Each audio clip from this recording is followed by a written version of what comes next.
demande, Hugo. Tu es sérieux là? Facom, les outils rouges, ceux de tous les garagistes, ce n'est plus une marque française. Bonjour à tous, bienvenue sur Français Tranquille. Oui, Chloé, tu as bien entendu. Aujourd'hui, on raconte comment une grande légende française a changé de main, sans que presque personne ne le remarque. Mais moi la première, j'ai grandi avec ces outils dans le garage de mon oncle. Pour moi, c'était français. Un point, c'est tout. Et tu n'es pas la seule, crois-moi. Reste avec nous parce qu'on va voir ça en 3 temps. D'abord, c'est quoi Facom? Ensuite, comment elle a changé de propriétaire? Et pour finir, un secret caché dans son nom. Cette petite histoire en dit long sur la France d'aujourd'hui. Bon, commence par le début. C'est quoi Facom pour ceux qui ne connaissent pas? Alors, Facom, c'est un fabricant d'outils, des clés, des pinces, des tournevis, et surtout ces grandes armoires à roulettes qu'on voit dans les ateliers. On appelle ça une servante. Une servante, oui. Mon oncle avait la sienne, et malheur à toi si tu touchais à ses tiroirs. C'était presque sacré ce meuble. Ah, je vois exactement le genre. Pour un pro, avoir une servante Facom, c'était une vraie fierté. Un peu comme un grand cuisinier avec ses beaux couteaux. Ah oui, je vois. C'est du sérieux alors. Très sérieux. Et cette marque, elle est vieille. Elle naît en région parisienne il y a plus de 100 ans, au lendemain de la Première Guerre mondiale. Plus de 100 ans. Dis donc, ça remonte quand même. Un sacré bail. Et tiens, même le nom Facom, ce sont des initiales. Derrière ces 4 lettres, il y a un secret assez dingue. Mais celui-là, je te le garde pour la fin. C'est trop bon pour le lâcher maintenant. Oh, tu es cruel. Tu ne peux pas me lancer un truc pareil et me faire attendre tout l'épisode. Si, si. Fais-moi confiance, ça vaut le coup d'attendre. Pour l'instant, retiens juste une chose. À sa naissance, cette boîte était montée ici, en région parisienne. Bon, d'accord, mais je note, hein. Je n'oublierai pas ta petite surprise. Compte sur moi pour y revenir. En attendant, laisse-moi te raconter comment cette petite marque est devenue énorme. D'accord. Et ça a marché comment alors? Très bien.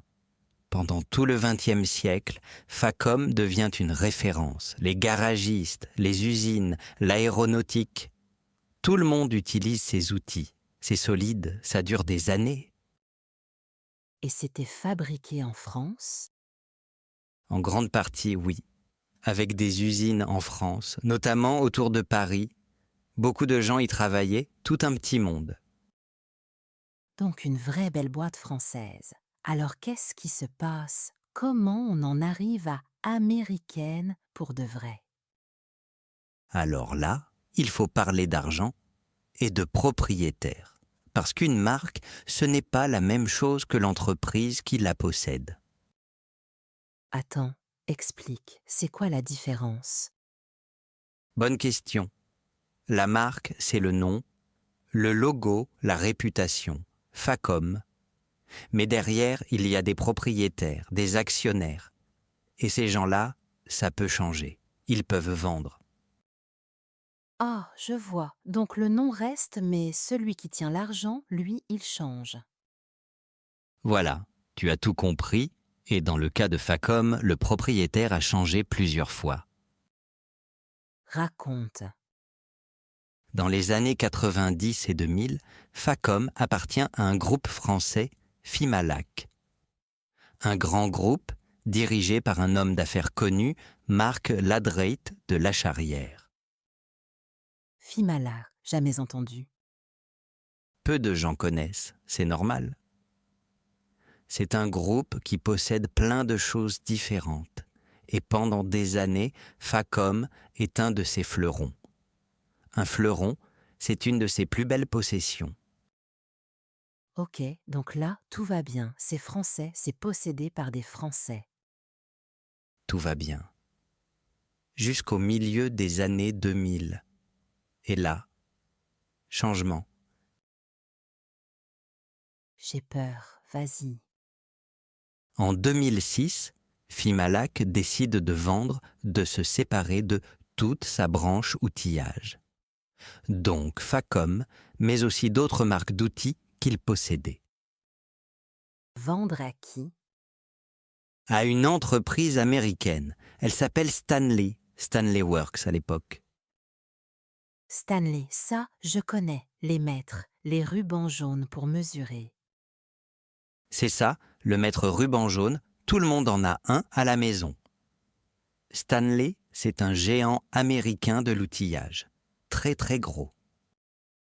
Et ce rachat, ça leur a coûté combien, au fait?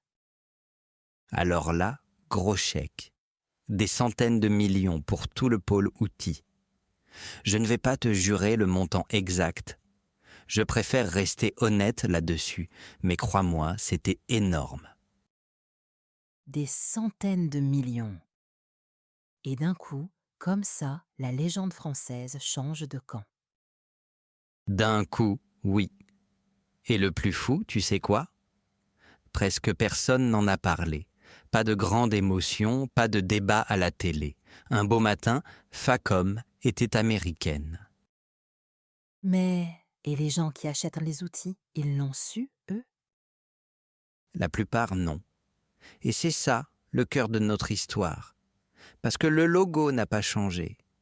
La couleur n'a pas changé. Le nom, toujours Facom. Donc dans le garage, ça avait exactement la même tête qu'avant. Exactement la même tête. Et c'est une stratégie, ça, Chloé. Garder le nom français, parce que ce nom-là, il vaut de l'or. Attends, pourquoi ça vaudrait de l'or, un nom français, pour une entreprise américaine? Ah, très bonne question. Et la réponse va peut-être te surprendre. Pour beaucoup de clients, un outil français, ça veut dire confiance, qualité, quelque chose qui dure. Donc ils gardent le nom pour garder la confiance des gens. Voilà. Ils n'achètent pas juste des machines et des usines.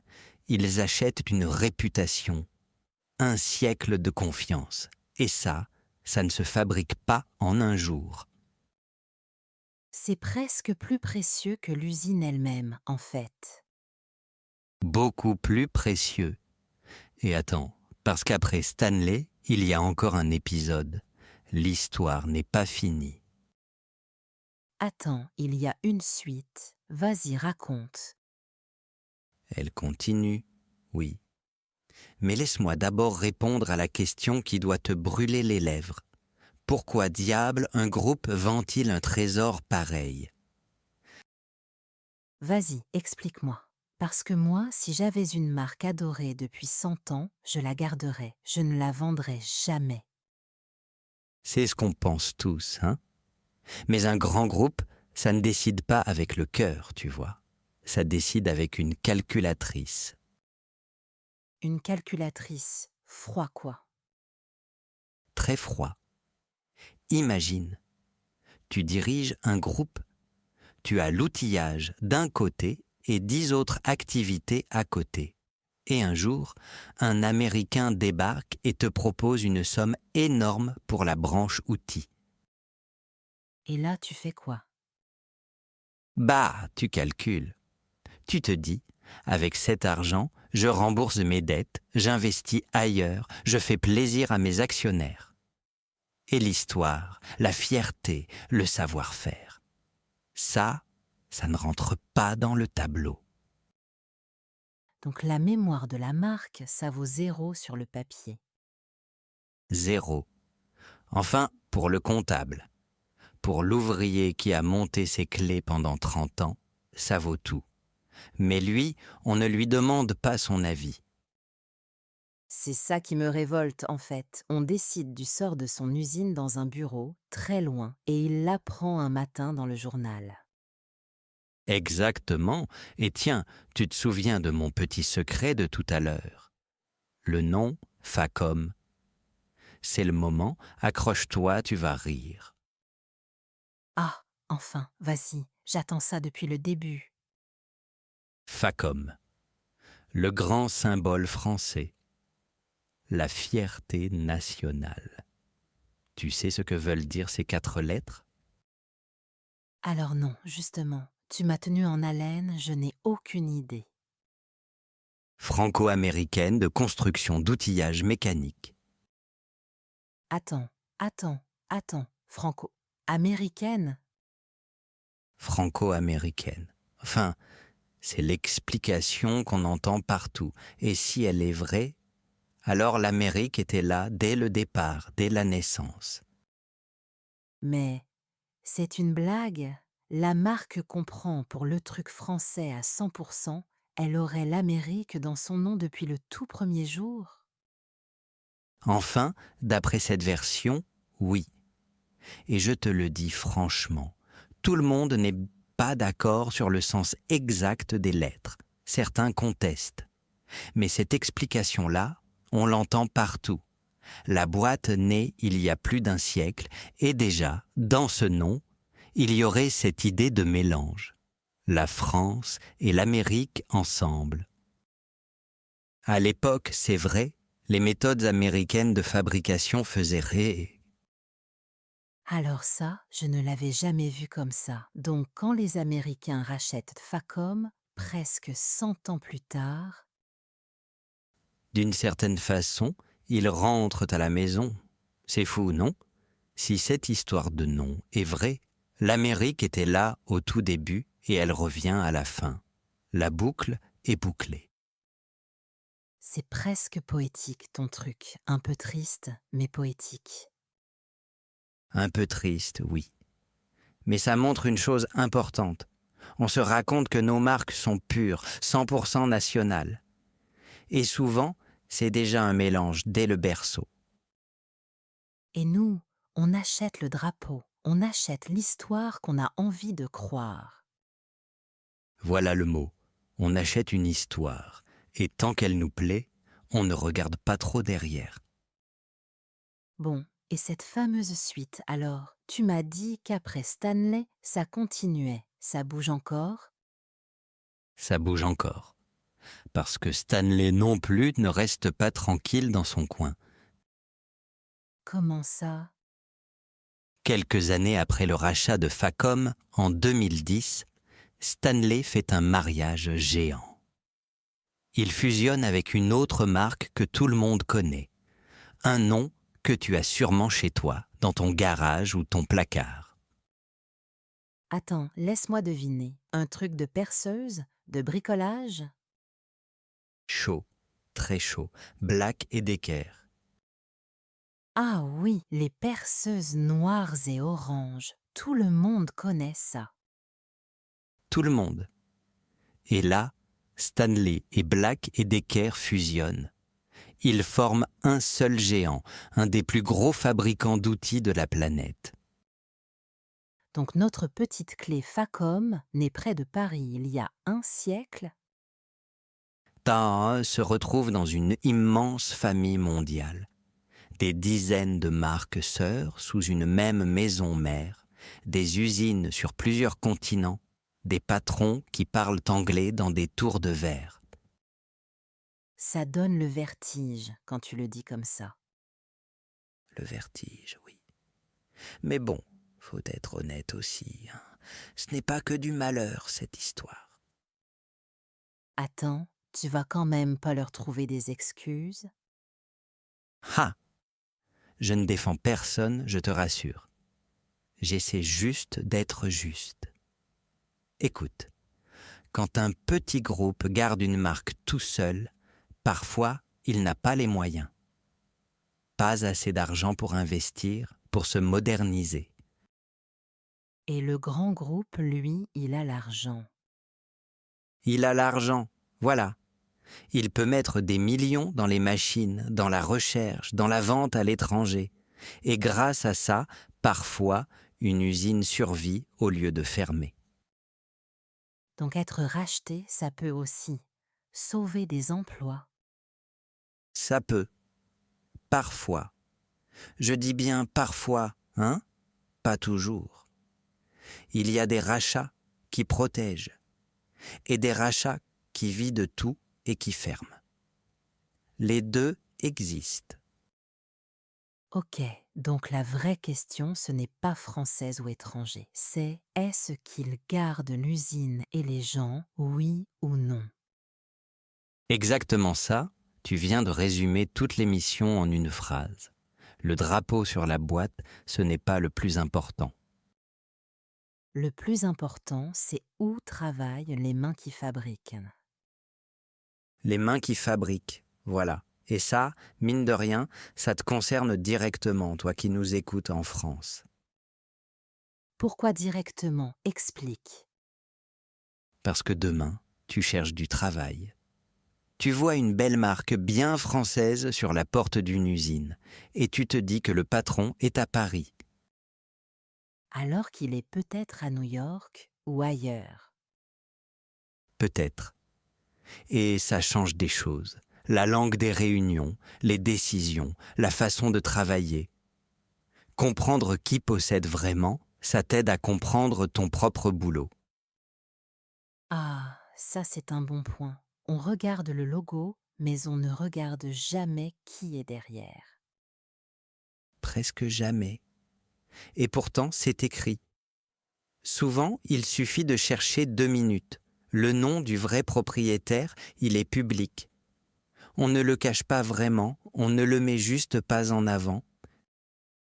Tiens, récapitule-moi les mots, du coup. Quand une grande boîte en avale une autre, on dit quoi déjà? On dit un rachat ou une acquisition, c'est le mot un peu plus chic. Et quand 2 boîtes se mettent ensemble à égalité, comme Stanley et Black et Decker, on dit une fusion. Rachat, acquisition, fusion, d'accord. Et le grand groupe qui possède plein de marques, on l'appelait comment déjà? Une maison mère, parce que toutes les marques sont un peu ses enfants. La maison mère décide, les marques exécutent. Maison mère, j'aime bien, c'est parlant. Bon, mais du coup, une dernière chose me trotte dans la tête. Facom, aujourd'hui, concrètement, les clés, les tournevis, ils sortent encore d'une usine en France ou plus du tout? Alors là, il faut être prudent et honnête. Une partie de la production reste liée à la France, à l'histoire du site près de Paris. Mais un géant mondial, forcément, il fabrique aussi ailleurs. Donc on ne peut pas dire 100% français ni 100% étranger. On ne peut pas. Et c'est ça le vrai visage de l'industrie moderne. Jamais tout blanc ou tout noir. Du gris, un outil pensé ici, des pièces d'un peu partout, un patron loin. Le monde entier dans une seule petite clé de 12. Le monde entier dans une clé de 12. Tiens, tu viens de trouver le titre de l'émission là, franchement. Ah, je prends. Mais tu sais ce qui me fait un peu peur dans tout ça? Si un jour ils baissent la qualité en gardant ce beau nom, nous, on continue d'acheter les yeux fermés. Tu mets le doigt sur le vrai danger. Un nom, c'est une promesse. Tant que le propriétaire tient la promesse, tout va bien. Le jour où il triche sur la qualité, on ne le voit pas tout de suite. D'où l'intérêt de rester un peu curieux. C'est vrai. D'ailleurs, depuis qu'on prépare cet épisode, au supermarché, je lis toutes les étiquettes. Mon copain croit que je suis devenue folle. Ha! Sérieux, et tu tombes sur des surprises. Tout le temps. Des marques que je croyais d'un pays et qui appartiennent à quelqu'un à l'autre bout du monde. C'est le meilleur jeu du monde, et c'est gratuit. Tu apprends l'économie juste en lisant les petites lettres au dos des boîtes. Bon, je crois qu'on arrive au bout là.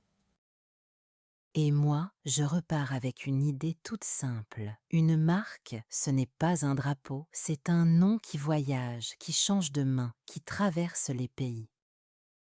Voilà. Et ça ne veut pas dire que l'outil est moins bon, hein.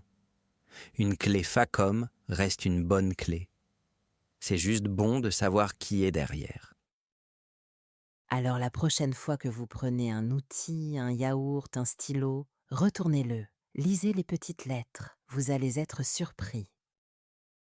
Et si l'épisode vous a plu, abonnez-vous, comme ça, vous ne raterez rien de la suite.